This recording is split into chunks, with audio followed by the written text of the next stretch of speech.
Ya, ternyata yang kedua ini membuat kegelisahan luar biasa bagi para guru-guru swasta yang diterima sekalipun, kemudian di P3K, kemudian yayasan, kemudian juga teman-teman honorer yang di pendidikan di sekolah negeri.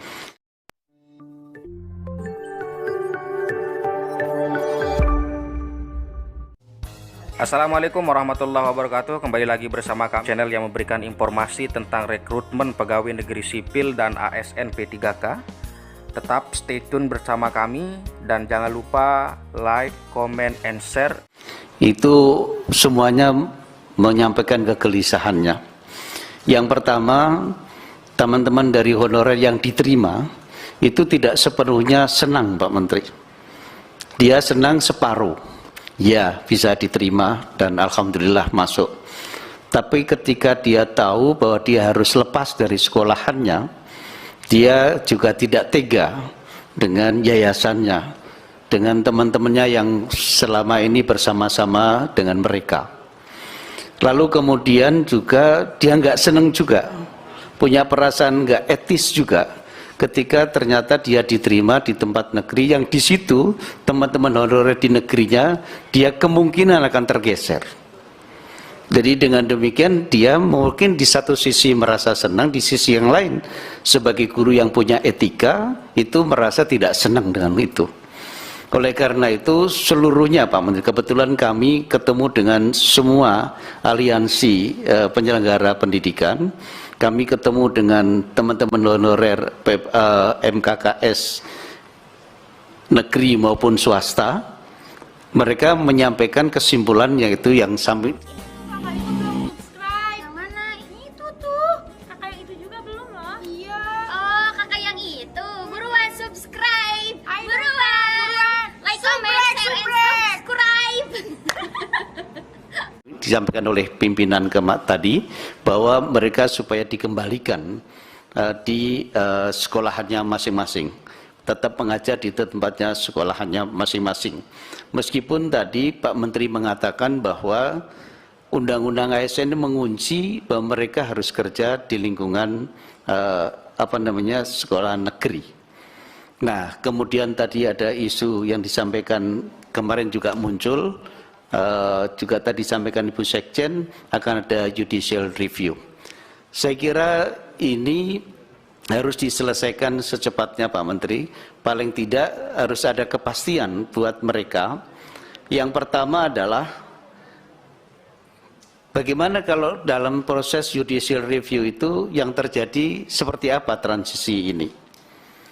Ada pilihan, seingat saya dulu pernah ada yang namanya guru yang diperbantukan dari negara kepada swasta. Apakah nggak bisa ini saja dulu sebagai masa transisinya Pak Menteri, Mas Menteri? Sehingga dengan demikian teman-teman itu ada senangnya itu full, senangnya itu mutlak. Tidak menyisakan tadi yang tidak etis meninggalkan yayasan dan tidak etis juga nendang teman-teman honorer yang di negeri itu. Sehingga dengan demikian dikembalikan saja kepada kebijakan yang lama yang pernah terjadi dan itu pasti ada regulasinya. Sehingga dengan demikian teman-teman itu merasa nyaman. Yang kedua, ternyata kebijakan ini menyisakan masalah juga kepada teman-teman honorer yang di negeri. Mereka selama ini kalah dengan yang swasta karena swasta punya dapat afirmasi, yaitu mendapatkan kebijakan lebih mudah untuk memperoleh sertifikat pendidikan. Sementara teman-teman yang honorer yang di negeri itu sulit karena mereka harus mendapatkan rekomendasi dari pejabat strukturalnya yang kemudian ada aturan tidak boleh mengangkat honorer. Efeknya tentu saja mereka yang sudah ngajar cukup lama di negeri itu ya tidak mendapatkan sertifikat pendidikan. Karena tidak mendapatkan sertifikat pendidikan, maka mereka tidak mendapatkan afirmasi yang ujuk-ujuk ada 100% untuk yang teman-teman mendapatkan sertifikat pendidikan tersebut. Jadi karena itu kebijakan ini ternyata kok dicicil seperti ini.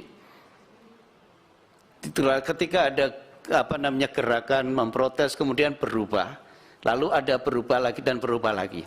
Nah, tapi yang paling ujung yang sekarang ini, yang belum terakhir tapi masih ada yang ketiga nanti, itu ternyata menyisakan masalah yang luar biasa sehingga kemarin aliansi penyelenggara pendidikan berbasis masyarakat datang ke sini bareng-bareng, plus juga dari PGRI dan lain sebagainya. Yang itu mereka penyelenggara pendidikan yang jauh sebelum negara ini merdeka sudah menyelenggarakan pendidikannya.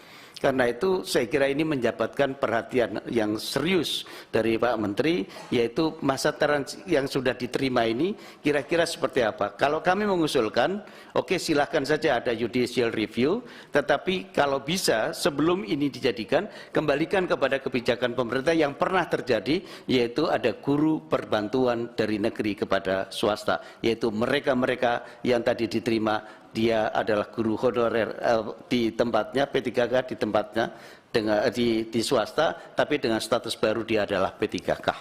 Itu yang pertama. Nah, saya berharap Pak Menteri dengan pengalaman yang semacam ini dan kecerdasan Pak Menteri yang telah dimiliki dengan teman-teman sekalian digabungkan untuk nanti yang ketiga. Kami berharap periode yang ketiga besok itu adalah husnul khotimah, tidak menyisakan masalah lagi. Yaitu teman-teman yang teman-teman negeri tadi yang tidak mendapatkan afirmasi, gimana caranya supaya mereka juga mendapatkan posisi itu untuk mendapatkan serdik, lalu dapat afirmasi 100%, lalu dia terangkat. Toh kalau seandainya mereka disampaikan semuanya, diterima dengan cara kebijakan itu, 1 juta juga jangan-jangan belum cukup. Artinya belum tidak memenuhi 1 juta, masih ada formasi yang menjadi 1 juta full tadi. Jadi karena itu yang di negeri juga bisa merasa happy.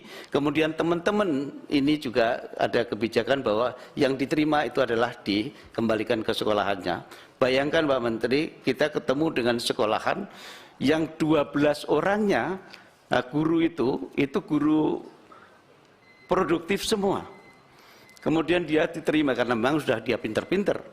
Lalu kemudian yayasannya kecabut 12 orang. Yang tertinggal hanya 3-4 orang guru situ. Siapa yang akan mengganti mereka? Kalau diganti honorer biasa ya tidak berkualitas tentu. Kalau diganti yang berkualitas, kapan mereka akan mendapatkan itu?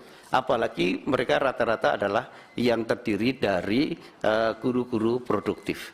Sekali lagi mohon supaya yang di periode ketiga ini setelah dievaluasi semuanya dengan baik, itu harus bisa betul-betul nanti husnul khotimah. Satu lagi Pak Menteri, kepastian mengenai kenapa teman-teman daerah tidak 100% mengusulkan formasi tadi. Karena mereka tidak yakin dengan ini akan dibayar oleh negara. Kenapa tidak yakin? Karena sosialisasinya kurang bagus.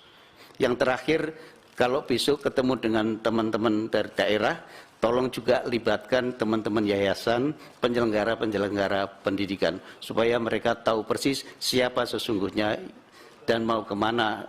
Kalau sudah P3K, mereka itu bisa nggak kembali lagi ke tempatnya masing-masing. Terima kasih. Assalamualaikum warahmatullahi wabarakatuh.